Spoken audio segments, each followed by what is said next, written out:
Hi, everybody. Welcome. Thank you so much for joining us today. I'm so glad that you're here. I already see familiar names, and I'm so happy when I see people who have been to other webinars or who have had meetings with us. Whether you're coming back for your second or third or 20th webinar, or if you're here for the first time, we really appreciate you being here. I want to let everybody know kind of the housekeeping items before we get started. So we're in webinar mode, and that means that I cannot hear you or see you. So feel free to eat your lunch or do whatever you need to do as you're listening. But if you have any questions or comments, you could put those into the chat box, and we're going to get to as many of those as we can during today's session. And if we don't get to your question, of course, you're going to have contact information for both of us, Michelle's, and you can reach out to either one of us. Hopefully you'll get the right one with whatever your question is. We always record our webinars, and we put them on our YouTube channel. We also put them on our podcast. So if you're listening on our podcast and you want a copy of these slides, you can email us, contact@cpgcares.net. Otherwise, if you've registered for this webinar, we will automatically send you a link to the recording and a copy of the slides to whatever email you registered with. So hopefully you didn't make one up. Again, I'm Michelle Morris with Consolidated Planning Group. We are a holistic special needs financial planning firm. We are based in Houston, but with the magic of the internet, we can work all across Texas and all across the United States. So because we work mostly in Texas, many of the things that I personally talk about are related to Texas. Some states have different rules and regulations, but offline, we're happy to talk about any other states that you want to. So when I say that we are a holistic company, what I mean is that we look at all of the different financial pieces of your puzzle to put together a picture that is going to be the best and the most suitable, the most appropriate for you and your family.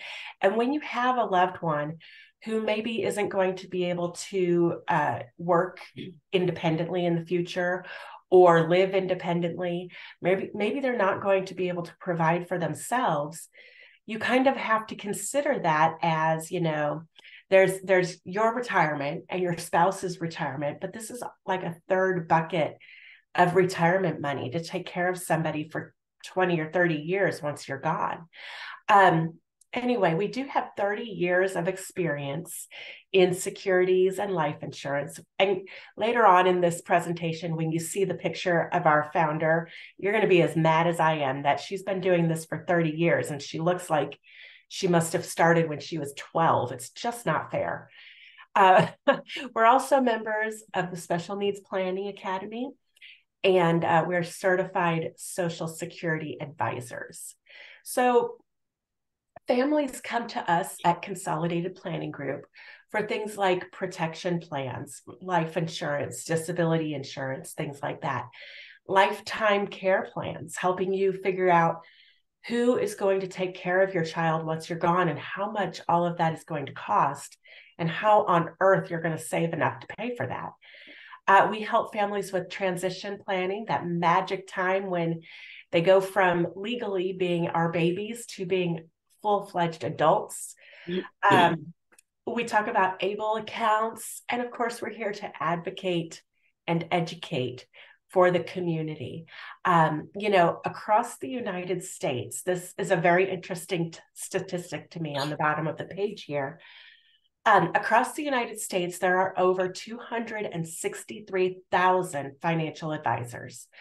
Out of those 263,000, only about 200, period, not 200,000, just fewer than 200 focus on special needs planning.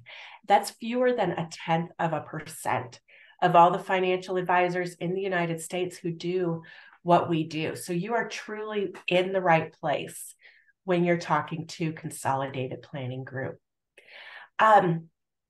We know that as parents of somebody who has some sort of an intellectual or developmental difference, you're wondering who will take care of your child when you're not around anymore.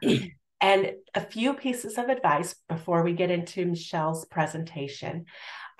First of all, think early about your plans for the future, because the sooner you start planning, the more time you have to make a larger impact. Small tweaks and changes now over time will definitely have a greater impact. Think about what's going to happen after high school. There are vocational options where they do job training, they do testing to see what is keeping your loved one from keeping a job, and help train for those things. There are educational options, and there are residential options, whether that be full-time care or partial care, or even just a group home where somebody is keeping tabs on them. But you want to make careful consideration and give a lot of thought to it before you just say, oh, Sarah is going to take care of her younger sister, Bobby, when they're older. Sarah will be in charge. Well, maybe at that point in her life, Sarah will have other things going on, and she's going to see Bobby as kind of an obligatory relationship. And maybe at that point in their life, Bobby might think, well, Sarah is my sister. She's not my mom. She can't control me. And then there's kind of a resentment there. So you need to be very careful and make sure that they would be able to handle that if you're thinking that a sibling is just going to go ahead and step up to take care of your child. So things to think about as we're moving forward. Again, we have Michelle McAnaney today, college planning. She's going to talk about Merit Aid, and her company is called the College Spy. I've done webinars with her before, and she is fantastic. So thank you, Michelle, for being here. Let me just say one more time, because I see a lot of people have joined. This webinar is being recorded, and you will receive these slides in your email later today. All right, Michelle, would you like to take it away? I definitely would. Thank you. Hi, everybody. I'm Michelle McAnaney. I am the founder of the College Spy. I am an independent educational consultant, sometimes known as a college admissions consultant or a college admissions coach. And I work with students on the application and admissions process, from building a college list to creating a compelling application where they're most likely to get accepted to the colleges that they want to go to. About half of my students that I work with are have disabilities. Oftentimes they're neurodivergent. And the other half of students that I work with are neurotypical. I also work with students with health conditions. Before I was an educational consultant, I worked as a school counselor for 16 years. I taught dual enrollment courses in psychology on the college, on the community college level. I spent a lot of time on the road at college tours, because I'm always telling students that you need to see these colleges to know if they're a good fit. And so I'm trying to hold myself to that same standard. I'm still wondering, Michelle, if you've gotten Yeah, to my alma mater yet in not yet. Missouri. Not yet.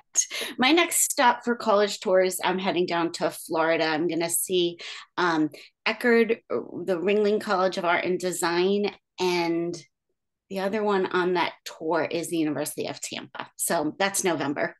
So not Wonderful. yet to Missouri, but it's there. It's on the list. There's so many I want to see. I'm always looking for those hidden gems for students. I also just want to share that as an independent educational consultant, my company is a little bit unique in that we work with students and families in several ways. So we have one-on-one high-touch concierge services. I also offer small group coaching, where I take students from junior year, middle of junior year through senior year, with the entire application process in a small group, up to 5 students, which is at a much lower price point than the one-on-one. And then we offer workshops and boot camps for students who just need a little bit. So we have college essay workshops coming up. The boot camps are over. They were over the summer. So anyway, so we try to offer something for everybody. I also do a lot of webinars, so get a lot of information online. So let's get started talking about Merit Aid. So I want to draw a distinction between merit aid and outside scholarships, because this is confusing for families. So merit aid is money that's given by the college that's not tied to your financial need. And that's what we're going to be talking about tonight. How do you get merit aid from the college? And students with disabilities are given merit aid in the exact same way as students who do not have disabilities. So I want to make that clear up front. Outside scholarships are scholarships that you might seek from sources outside of the college that your student is planning to attend. And there are scholarships for students with disabilities. And I don't do a lot in my practice around scholarship search for a couple of reasons. And one of them is this, I want to share it with you guys tonight or today, is that oftentimes colleges, when they're giving out merit aid, and then so they're giving out money directly from colleges, and then the student brings in outside scholarships, what this college will do is deduct the amount of the scholarship from the amount of merit aid that was given, making it a wash for the student. So the student doesn't end up with more money beyond what the college already gives. The college just saves some money because the outside scholarship source, they send the money directly to the college. They don't send it to you as the student. And so it ends up not being as helpful. And there's a lot of time and effort that goes into a scholarship search. So my recommendation for families is that before you do put in time and effort into outside scholarships outside of the actual college and the merit aid that they provide, contact the school's financial aid office and ask them what their policy is around outside scholarships and if they deduct that amount from merit aid. Because if all of the colleges on your list do, then taking the time for a scholarship search is wasteful to you. So we're going to talk tonight about merit aid from the colleges and how to maximize merit aid. And the key to doing this is threefold. And we're going to talk about each of these three things throughout the webinar. So the first is to understand the policy from the college's point of view. The second thing you need to do is know which colleges are generous with merit aid. And I'm going to teach you how to know that. And then the third thing to do is to prioritize college fit in your college search. So let's go through these one at a time. So you need to, in order to understand merit aid, there are some terms that you need to understand. And so I'm going to share them with you today. So the first is something called the cost of attendance. And you will also often see this abbreviated COA. This is the sticker price. Think of the sticker price when you go to buy a car and there's a sticker on the car, but oftentimes you don't end up paying that price. But it includes several things. And what it includes when it's about colleges is the tuition, the room and board, an estimate of personal expenses, books and supplies, which is also an estimate, transportation estimated, and fees. The colleges definitely know their fees. They often tack on these extra fees that you have to pay. So all of these things added up is the cost of attendance. One thing that I want to impress upon you today is that most students do not pay the sticker price. And this is one of the things I say over and over again, and people don't believe me. Even my own clients don't believe me until they get back their financial aid award, and it includes a lot of merit aid, and they say, I think the biggest, I think it was a compliment, but it kind of made me questioning as a business owner. They said, you paid for yourself. You picked out the right college and you paid for yourself with our discount. Most students really don't pay the sticker price. And so I want to talk to you about how that works and why it works so that you believe it and then do your college search in order to figure out how you can lower the price of college for your student, and not pay the sticker price. So I want to talk a little bit about the differences in aid. So we're talking about merit aid tonight, but I want to bring up need-based aid. So when students aren't paying the sticker price, there's two kinds of aid that they're given from the college. One is need-based aid, and need-based aid is given to students who have financial need, and that's determined by subtracting something that was known up until this year as the estimated family contribution. It's now known as the student aid and index. So the EFC turned into an SAI, but EFC is easier to understand because the estimated family contribution is the amount that's estimated that your family should be able to pay for college. What they do to determine financial need is subtract take the cost of attendance and subtract your estimated contribution. So if college costs $50,000 and your family is determined by your financial aid forms to be able to pay $25,000, your financial need is the other $25,000. The EFC or SAI is determined when you fill out your financial aid forms. Everybody would fill out for financial aid something called a FAFSA, the free application for federal student aid. And there are some colleges in the US, the ones that have more money to give, that want an additional form called the CSS profile. So these two forms together, the college can know what your student aid index or your EFC is to determine what your need is. Most families, when they get their EFC back or their SAI, feel it's too high. They're like, how could I be expected to pay that much? That is a common reaction. But you can use that number to determine what you're likely to get from a college in terms of need-based aid. So let's talk about merit aid next. So merit aid is different from need-based aid in that it's not based it's not in a vacuum. Colleges use it differently, but in a vacuum, it's not based on financial need. So what this actually is a discount on tuition. And it's helpful to think about it as a discount that colleges use to help them meet their enrollment goals. Basically, what colleges will do is they jack up the price of college, and then they give lots and lots of students a discount, because when students are given a discount, and it's called a merit aid, or sometimes it's called scholarship money or grant money, they feel really good. They feel a whole lot better than when they get need-based aid, which is just based on their parents' financial aid forms. And so when you feel good, you feel wanted by a college. And so what colleges are doing is using merit aid as a tool to meet their enrollment goals. They're enticing students to come by giving them a scholarship or merit aid. So merit aid, we do have a question, and it says, if the EFC determines that you can help pay, but you have like debt and other things, the merit aid would step in and help, hopefully, with that situation, right? It could help. I mean, merit aid just means the price of college comes down, so it could. But your EFC is going to take into consideration lots of different things about your financial state. So okay. FAFSA is changing this year, right? So it normally comes out in October. Now it's coming out in December. So it's going to be a lot later. They're supposed to be simplifying the form. You don't know really what, there's going to be some confusion and stress for students applying to college and for the financial aid offices. Yeah. So. I'm glad you mentioned that, because I was just thinking, I've got to remember to apply to do my FAFSA on October 1st. And that's not the case this year. It's late this year. It's supposed to be out in December. Okay. Yeah.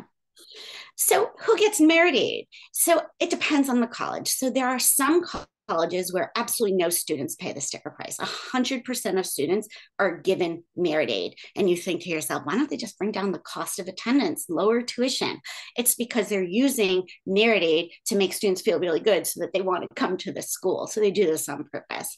At these colleges, merit is not based on merit at all. It's just a discount that they give lots and lots of students. And sometimes, this is where things get a little bit confusing, need-based aid is given as merit aid.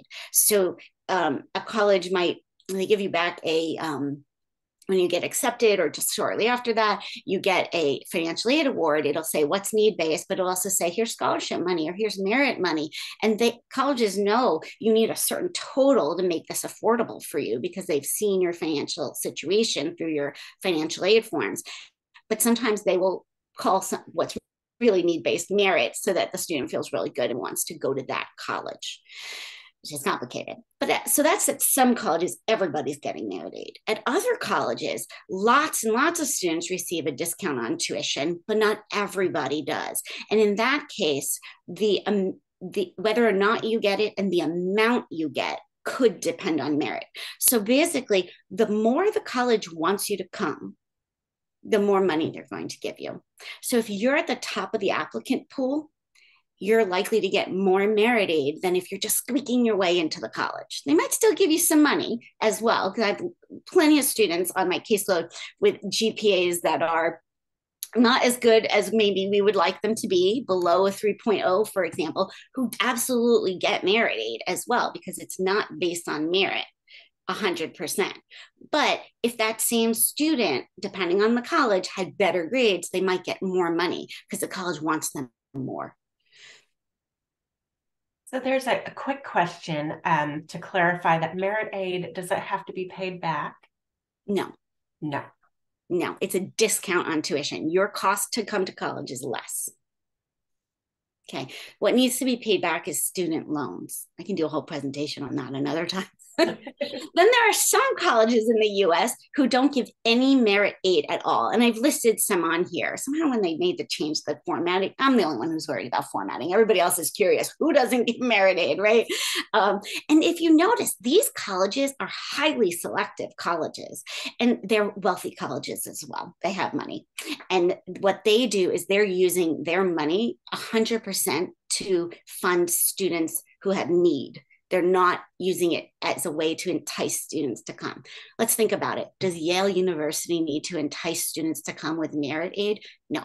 When your kid gets into Yale, unless you're choosing between Yale and Harvard, you're probably thinking, yeah, we want to pick that school. So oftentimes it's really selective schools. They don't need to meet their enrollment goals with merit aid, so they don't need to give out merit aid. So they're likely to use their money to fund students who can't afford to attend and lower the price for them and give out need-based aid. So just to recap, we have some colleges that give everybody money, some colleges that give some kids money, and how much you get is going to depend on how much they want you. And then some schools that won't give anybody money. So here's the second. So that's understanding merit aid. So let's talk about the second part of this, which is how do you know which schools are generous with merit aid?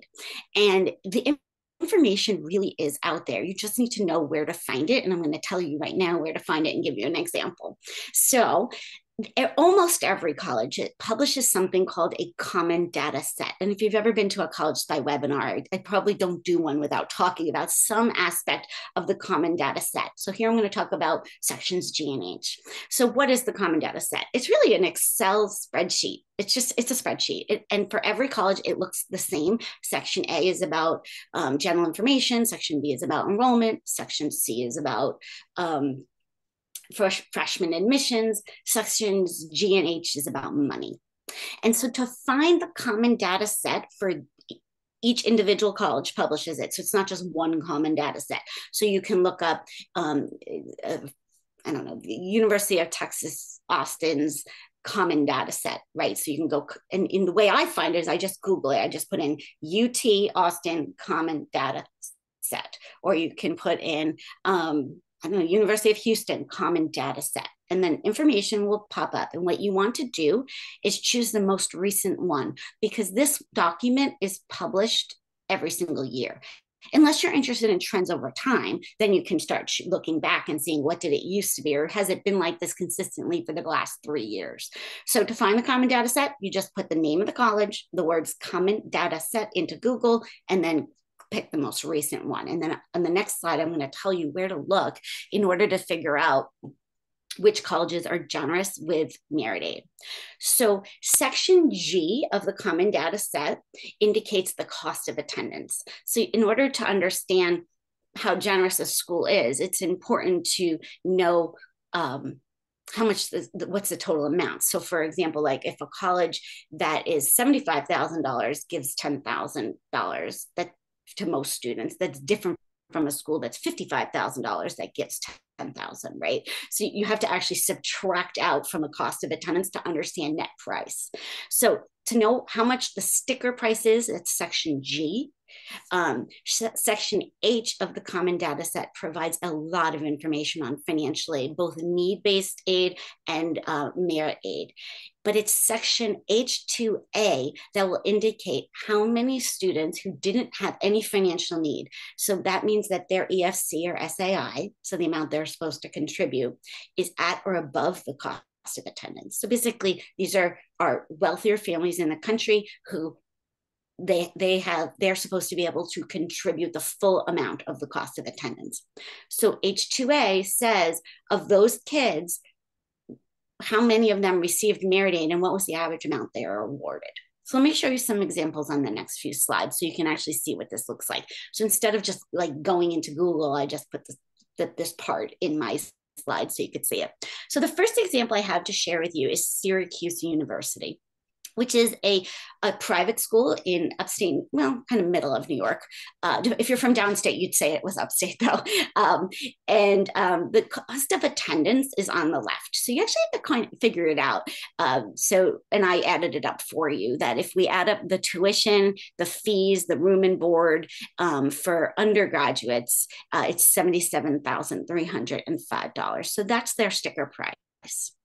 And then if we look at section H, and I just screenshot here H2A, we can look at the average, this is an O, the average dollar amount of institutional non-need-based scholarship and grant aid awarded to students in line N. Those are the kids who don't have any financial need. And it's $12,476. So basically, even if you don't have any financial need, you can absolutely, according to your FAFSA, afford $77,305 a year. Your kid is still likely going to get an average of $12,476. Some kids will get more if they want to entice you to come more, right? Your grades are better, your scores are better. Maybe you have a certain talent you'd be bringing to the school, and they really want you to, or you're from a certain area of the country, even that is not highly represented at Syracuse. They might give you a little more, but they're giving out an average to all these kids with no need at all of $12,476. So I did the subtraction. I took the cost of attendance and I subtracted out, if you go back to Syracuse, yeah. Sorry. I subtracted 12,476 for you. And the net price on average for kids who have no need at all is about $65,000. So let's look at another example. So now I have pulled up Susquehanna University, which is a liberal arts college, a small liberal arts college located in Pennsylvania. So for this one, the cost of attendance is less than Syracuse's cost of attendance. So their sticker price is $70,120. And I got that by going to section G of the common data set and adding up all the different fees that they listed there. And then section H for financial aid, the average amount they give students who are full pay students and can absolutely afford to pay $70,000, absolutely is not the right word. They can afford according to their EFC. They might not agree. Families do have expenses, but they're giving out $33,003 on average. And so when you figure out the net price to go to Susquehanna, if you have no need at all, it comes to $37,117. And so what you can do for all the colleges on your students list is look up what is section O of H2A, tell me, and subtract it from the cost of attendance. And you're going to start to get an idea, not exactly of what your child will get, because this is an average, right? So some kids get less and some kids get more.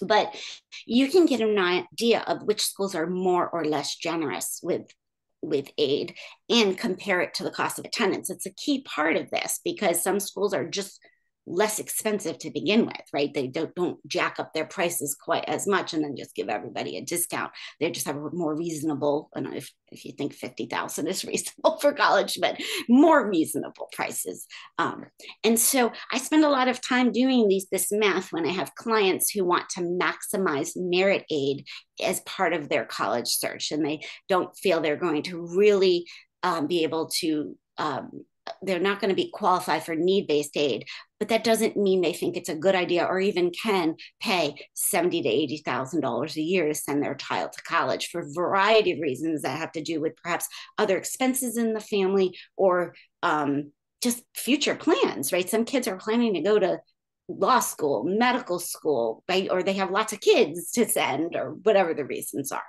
So I want to talk a little bit. Go ahead. Just a quick question. Do you have to have an SAT score to be considered for merit aid?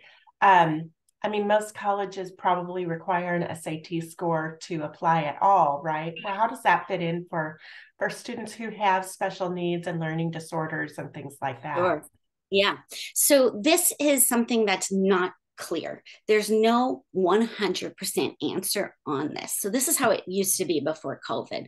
So before COVID, we had some colleges that were test optional for, I could do a whole presentation on that too, that were test optional for college admissions. But then when COVID came around and students couldn't take the SAT, many colleges had to be test optional, or they wouldn't have gotten any, applications because kids couldn't test. And lots of those colleges that became test optional have stayed test optional. And what they're doing is they're looking at how those students who came to the college without test scores, how are they faring? Are they doing okay? Was the college able to predict well who would be successful on campus without having a test score? And I think what's happening is some colleges are saying, no, we want that test score. And other colleges are saying, actually, we did a great prediction. We can stay test optional. And so what hasn't been clear is how the SAT or the ACT gets factored into that merit aid, because it used to be that lots of colleges did use the SAT and ACT to help them make decisions around merit aid. But obviously, when nobody could hand in their scores, they needed to entice students to come anyway and couldn't use the score. And so now it's a little bit unclear, college by college, whether or not they are using scores or not. What they'll tell you if you look into the details on each individual website is we're test optional even for fair merit aid, financial aid. But what I don't see is where's the data that shows me how many kids that got in without scores, and then what was their average amount compared to their, what their need was. Like, that chart is not out there. It's for us to really know. So in terms of students with special needs, so my advice is individualized for students. There are some students that it really doesn't make sense for them to take these tests, that they can really show their ability to thrive in college and be successful on the college level through their grades and the courses they've taken in high school, and their SAT or ACT score is going to be really low. That said, I also have worked with a lot of students in my career, both as an educational consultant and as a school counselor, who the family is worried that the student isn't going to score well. But if the student actually takes the test, their score does fall within the average of the colleges that they want to go to. And so I'm often encouraging students, depending on the situation, because everybody's different, to actually try taking the test. Because just because you test doesn't mean that you have to submit your score. You don't.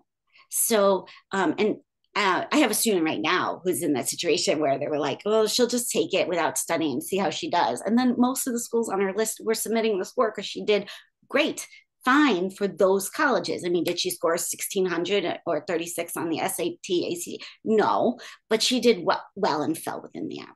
So oftentimes I am still encouraging people to test, because having a score falls within the average is just another data point that says, let me in. I can do this work. Look, I'm showing you with my grades, my courses, and my scores. So that's my answer on that. I do see that we do have more questions, and I see someone raise your hands. If you would just go ahead and put your question in the chat box, we'll get you there. But let's get through a few more slides, and then we'll tackle some of these other questions. Absolutely. There aren't too many more slides. So the next piece of this is that in order to maximize merit aid, you have to prioritize college fit in your college search over selectivity.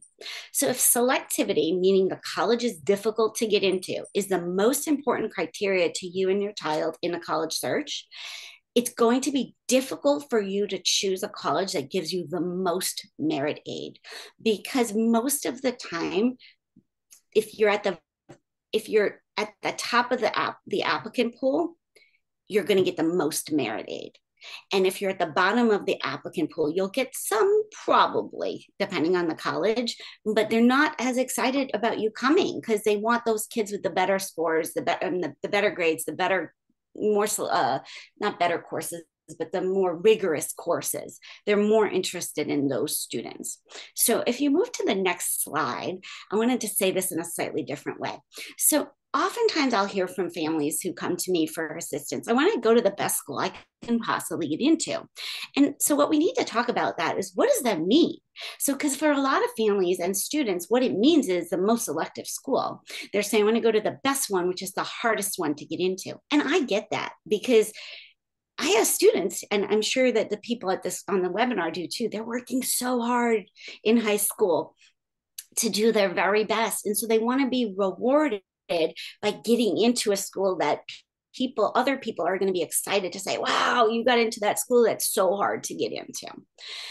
But what I've learned in my career, and from visiting about 300 colleges and keep growing that list, is that the best school is not necessarily the one that's the most selective. For some kids, it actually is, right? To go to Yale, Harvard, Caltech, Stanford, where, et cetera, I can go on and on. Those are the best fit colleges for that student. But for a lot of students, the best fit is the one that's a fit academically, socially, personally, which is defined differently for different people, what that means, professionally, and financially. So what it makes sense to do when you want to maximize merit aid is find a school that really fits you well and not make selectivity your number one criteria. Because if you're trying to go to a school and that's the hardest to get into, if you get in, great, but you're probably not going to get the most merit aid. You probably get some, but not the most from that school. Go to the next slide, Michelle. I want to show people what I mean. So when I talk about college fit, about how it's academic, personal, social, professional, financial fit. What I'm talking to students about are the things on this list, not so much selectivity. Although I do talk to them about how important name brand is to them. Do they want to, I mean, we bring it up because for some kids, it really does matter to them. I don't want to discount that, but it's not the way to get merit aid. Okay. So if you prioritize things like size or setting, meaning like urban, rural, suburban, right? And you're looking at what makes the right school for my kid. Most of the things on my list here, for a lot of students, these are things they would say, that sounds good, but it's not a deal breaker for me. Like, for example, in the middle column, the third one down, accessible professors. For some kids, that's a deal breaker, especially students with disabilities. They oftentimes rely very on their close relationships with teachers in order to get assistance and feel comfortable in the classroom, things like that. But for other kids, they'll be like, yeah, I want accessible professors, but it's not a deal breaker. But what you're looking for is, what's a deal breaker when you're trying to find a good fit? What really matters to you? And this is the most important group of things. Usually it's 3 or 4 things on this list. I actually have a list that's longer that all fit to talk to students about. But this is what's important when you're thinking about fit, is to consider all of these things. And when you want merit aid, not to prioritize selectivity.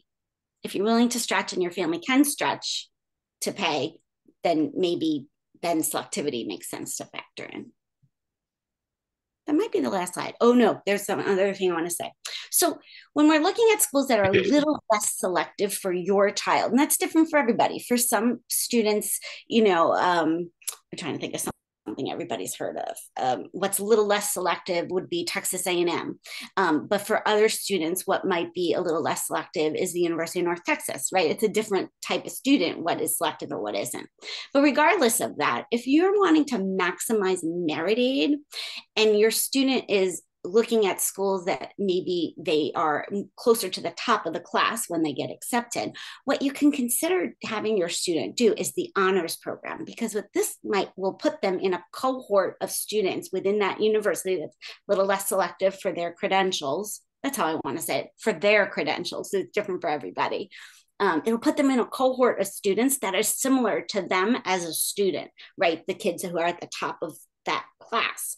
And there are a lot of perks to being part of an honors program. One, merit aid, right? So if you're in an honors program, you're often given a scholarship, which is the same as merit aid when it's a scholarship from the college. When it's an outside scholarship, it's different.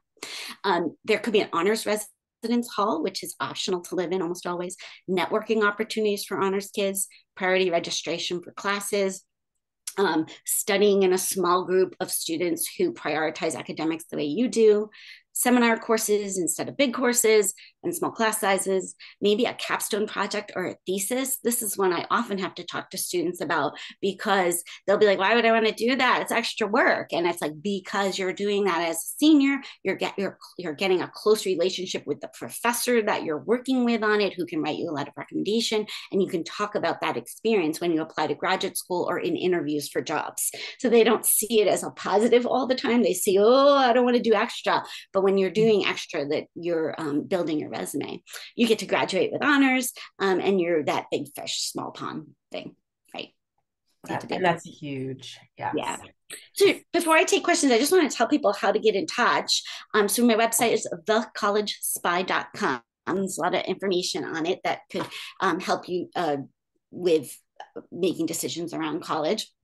And I'm all over social media. I have a podcast. I'm on Facebook, and Twitter, Instagram, and my email is there. It's 2 L's in Michelle at the college. Well, that's the only way to spell it. It is the only way to spell it.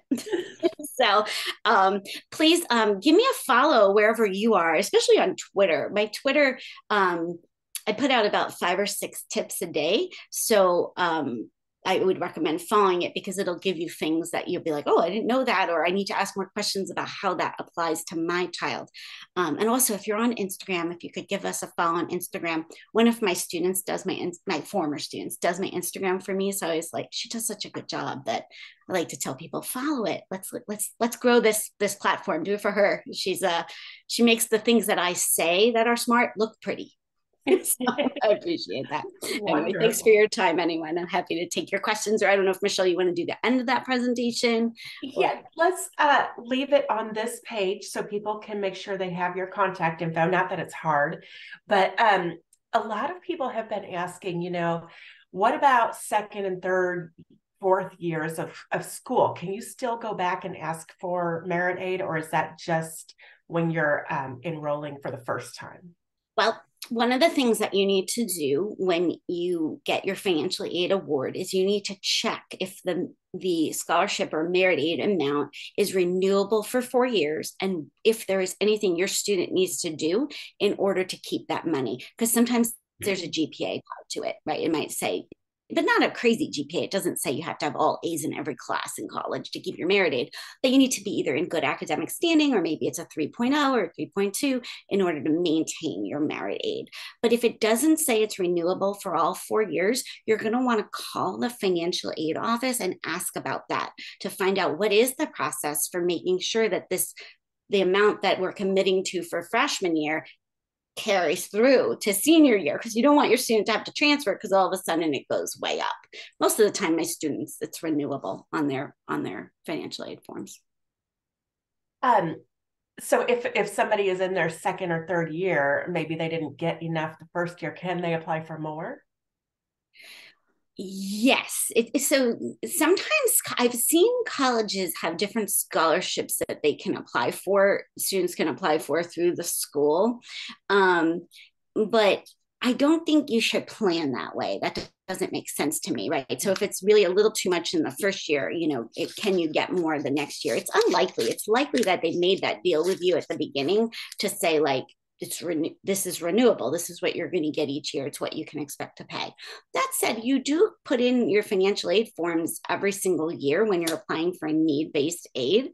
And so it's possible if your financial situation changes that more money gets added, but that would probably be in the form of need-based aid than in the bucket of merit aid. But sometimes those buckets they run together a little bit. But my biggest recommendation for people listening is make a connection with the financial aid office at the college that your students, and when I say I don't mean make a connection like you need to have a friend in there, but contact them. They're there to answer your questions. They're really helpful for students, even prospective students, so that you can understand the process, and how it works at one college might be different from how it works at another college. So if you're kind of feeling like, wow, we're really stretching for freshman year, is it likely to get more aid the following year? You want to call and ask that question of how that works. Okay. Now this question really applies to our families working with so many kiddos who might be getting SSI, this question, how does SSI handle that aid? Like if you're getting merit aid and a vocational rehab tuition program payment, a Pell Grant, and then you're over the amount, you get a refund, is that going to mess up their SSI benefits? Do you have anything to say about that, Michelle? I don't know the answer to that question, but nobody gets a refund. They don't end up with more money from the college than, like they'll give you the amount to cover. Like if you get a zero, do you mean by that, or a refund for SSI? Like, no, this person is saying that they get so much grants and aid that they get a refund. that's interesting. Enough a refund from the school is actually paying them to send the student. Well, if that happens, I would think that that could definitely affect your SSI benefits, because that, if the school is giving your child money, that could be a problem. So you might want to contact us. Allison might have a better, clearer answer on that. As a matter of fact, I think she might have been in that situation before. So please, Simone, email me or our office for that question. Let's see. You answered all about the common data set. Is this true for state schools like SUNY and CUNY and city and state schools, or is this talk more about like private schools? So, so if you're applying for in-state schools, they're usually for public schools. So usually there's less merit aid available. And so what because the state schools, they keep their tuition lows to begin with. So this is really, it's not that there isn't any merit aid, but like I see students getting from the public universities and colleges like $2,000. So they're bringing it from $25,000 to $23,000. But I might see a student applying to a private college getting 50. And I'm often seeing students get big chunks of money to bring the cost down to either in-state tuition in their state or below from private colleges. So there is some merit aid that's being given out at the state universities, but not quite as much. So there's another question here. Is there merit aid available for students with food allergies? And I don't think that merit aid works that way. That's kind of like a scholarship thing where maybe they have a scholarship for someone with red hair or someone with a specific disability or someone who is left-handed. Merit aid isn't quite the same way, right? No, it wouldn't work out that way. I mean, if what you're trying to say is because of food allergies, there's going to be additional food expenses, that's something that would be important to contact the financial aid office. So I want to let you know that when you do get a financial aid award, there is the ability to appeal the award. So you can, and it's different. How to do it is different depending on the college. So if the amount isn't enough, you contact the college and ask about the appeals process. And what they're going to ask you for is more information than what was asked for on the FAFSA. And so, a family might want to say, well, we have these additional expenses, right? So maybe you need a personal care attendant that you're paying for outside, or you're paying for extra and different food because of having food allergies, that there's other expenses that maybe weren't asked about on the financial aid form. So you can provide that information. And sometimes the college will say, oh, okay, well, now given that new information, here's some additional money. But it wouldn't be just because you have food allergies, it would be tied to expenses. I love that you brought that up, Michelle, because one thing that we learned about and that we found out is that once they send that award letter, that's kind of negotiable. And I never would have thought that. We wrote a letter back to the financial aid person that we had been working with and said, this is really great and we really appreciate this and this is going to make things so much easier. But this other college is providing more scholarship aid, but we would really prefer to go to your college. Is there anything you can do? And they were able to come up with a little bit more just to help push our decision in their direction. And I think that's possible too. What about college programs where they're focusing on life skills? It's special programs that are available to kids that we serve. Would things like that also be able to have merit aid? I would think, It's yeah. possible. It's possible. It depends on the school. I mean, they definitely going to have the need base, but depending on the program, it's very possible. And you should call those specific programs that you're looking into and ask about them. Okay. Let's see. Another question about scholarships after freshman year. Scholarships you can apply for anytime. It's just that merit aid, it sounds like, needs to be nailed down at the beginning, right? Mm-hmm. Perfect. Um, are there accommodations for the SAT test? Can the questions be read to them so they can finish quicker? Do you want to speak on that? I'd be happy to. Yes, accommodations are offered for both the ACT and the SAT. You have to apply for them. You can apply for them on your own, but usually there's somebody in the high school who's responsible for helping students apply for accommodations. But having questions read, extra time, a scribe, there's all kinds of accommodations for that type of testing. Wonderful. Do you have a list of universities that you feel are more accommodating towards children with special needs? Specifically, they're asking about autism and ADHD. More accommodating in terms of merit aid or in terms just It says the most accommodating and supportive for kids. yeah, this is a growing list of I don't have a uh, list that I can just hand you, but I definitely work with students who are neurodivergent and helping them determine schools that are a good fit for them. But it's a growing list. Colleges have been so good about creating these special programs to help students be successful on campus, specifically ND students be successful on campus. So I keep hearing about more and more schools where there's a program popping up because I think what they're seeing is a need, right? So they're accepting students to campus and then they're seeing that there's a problem where students could use additional support and then they're creating support programs around that. They're also doing it just to boost the number of students applying who do have ADHD or autism or a specific learning disability because they want those kids to come. They often have some great qualities and characteristics that colleges are seeking. So they're creating programs to help attract them. Wonderful. Now, you do consultations, right, with families one-on-one for a fee, I'm sure. Mm-hmm. Okay, wonderful. So we're going to be sending out your contact information um, and making sure people know how to get in touch with you so that they can reach out with their personal questions.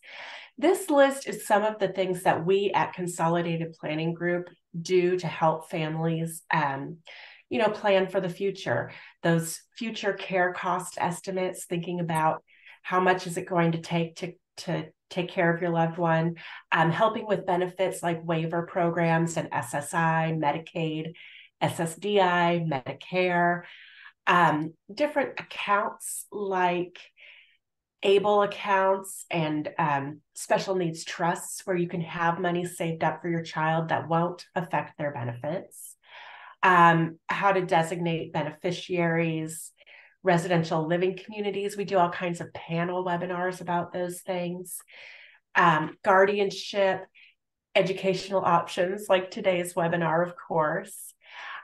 If you would like to see what webinars we have coming up, of course, we post them on our Facebook channel, on our Facebook page, but this link will actually take you to the events tab on our website where we have them all listed out and you can register ahead of time. And then again, just like this one, you will receive the copy of the slides and a link to the webinar in your email that you registered with. So this is our team. There's Allison, who's been doing this for 30 years. And like I said before, I'm kind of mad at how good she looks for being in the business for 30 years. But we are truly a small team. We're independent. See all these beautiful faces. We're going to be calling you. You guys did give us your phone number and email address. We want to make sure that your questions are answered. So please don't hang up on us. If you would like to schedule your own free consultation, you don't want us to call you, just sign up. It takes about 30 to 45 minutes. We want to answer your questions. What's keeping you up at night? What immediate questions do you have? That's the first priority of this phone call, well, Zoom consultation. Then we get to know you. We tell you about who we are and how we work and what we charge. And then we decide from there, you and us, if it would be a good fit for us to work together. There's no obligation. And like I said, you get to pick our brains for free. So sign up for your free consultation.